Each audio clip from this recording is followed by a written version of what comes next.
Dance is more than movement. Every step tells a story, communicating without words. Every practice and each performance carries moments of persistence and pride. It's more than what we see on stage. Behind it all is a story of discipline and challenges. The meaning of dance becomes something only each individual can define, formed by their own path and the moments that set everything into motion. Dance is oxygen to me. It's the air I breathe, and it shows up every day in different ways, whether I wanted to or not, in least expectant moments. So it's something that's been around me my entire life. And while it is my primary profession, and it has been for quite some time, I just always loved movement. So it gives me energy, it gives me life. And yeah, it's as common and natural to me as the air I breathe, which is why I said oxygen.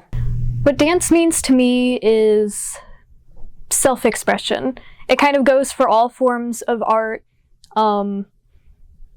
You put your emotions out for the world to see, but I feel like people connect with that less than dance because it feels so controlled. But dance can be as spontaneous as singing in the shower or throwing paint on a canvas because you're angry at the world. It's freedom, and it's spontaneous, and it's true. Dance means to me passion and movement that you can express your feelings through. Dance has been a part of my life for just about as long as I have been living. I started when I was 3 years old, and I've grown up in the dance space. It is more than a hobby. It is a passion and an outlet of creativity and expression.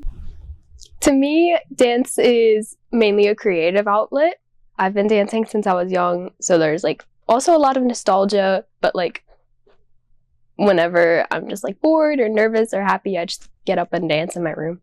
What dance means to me, it's probably it's everything, because dance is really important to me, and I just love it so much. And when I dance, I feel free, and I just feel like it is what I'm meant to do. And it really does feel like everything to me. And it's even if there's a bunch of people in the room, it feels like I'm the only one in the room when I'm dancing. So Dancing is a strong means of self-expression for many people. It translates feelings into movement and gives voice to emotions that words cannot express. Dancing grants unlimited creativity.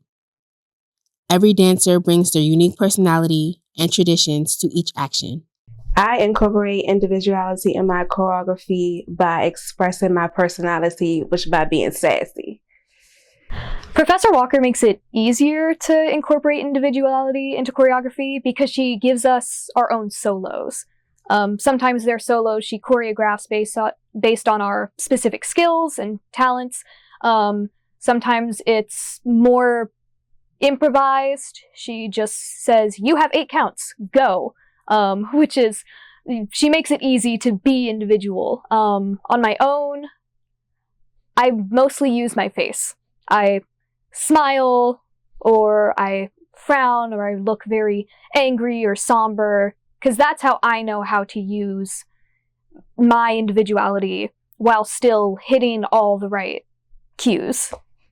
To those on the outside, dance is often seen as effortless, but many dancers face physical, mental, and emotional challenges. The extensive training, long hours, and demanding performances put their bodies at risk, and many experience injuries ranging from sprains and bruises to chronic pain. A 2023 study conducted among 6 major dance companies showed that 1 in 5 dancers exhibited symptoms of depression, anxiety, or disordered eating.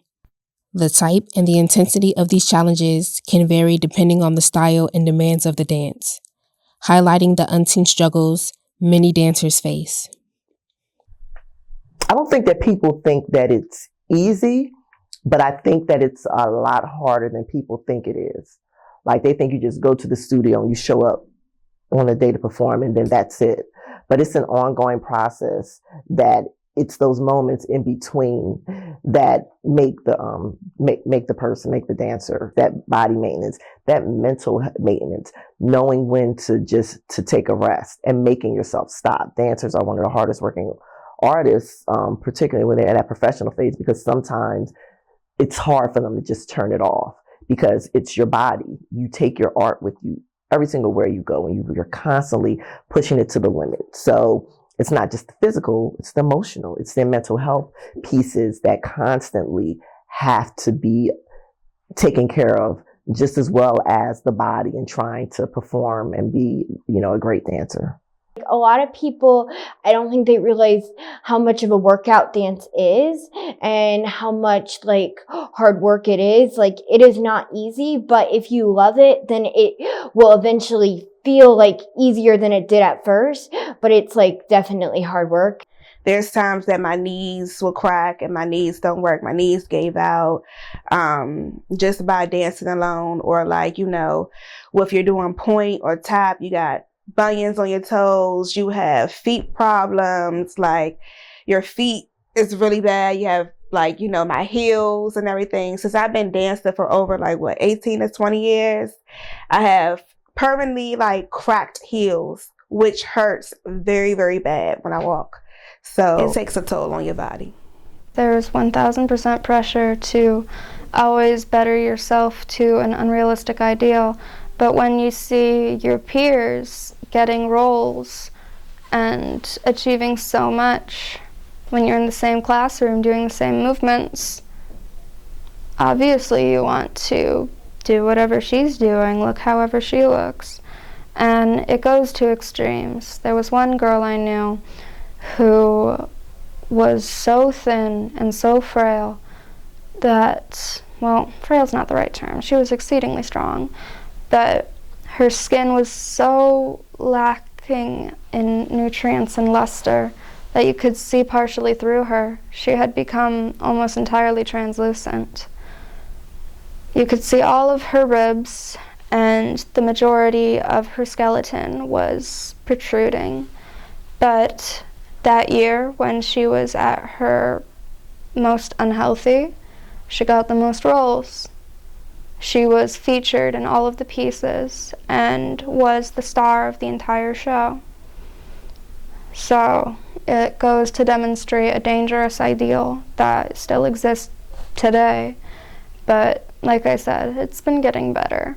But behind the curtains, each practice brings new challenges to overcome. Expectations from instructors, parents, the audience, and even ourselves increase with each performance and can quickly turn into pressure.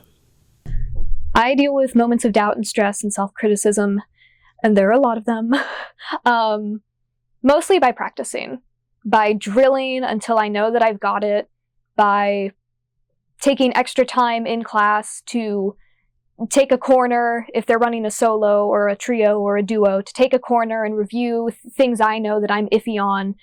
And mostly just by remembering, done it before, I can do it again. It's going to take a lot of work, but I can do it. And it is something that I have done before, and that's just a fact. So I try not to worry too much. How I deal with moments of doubt and self-criticism. I go to sleep. I take a nap. I love power naps. I sleep it off.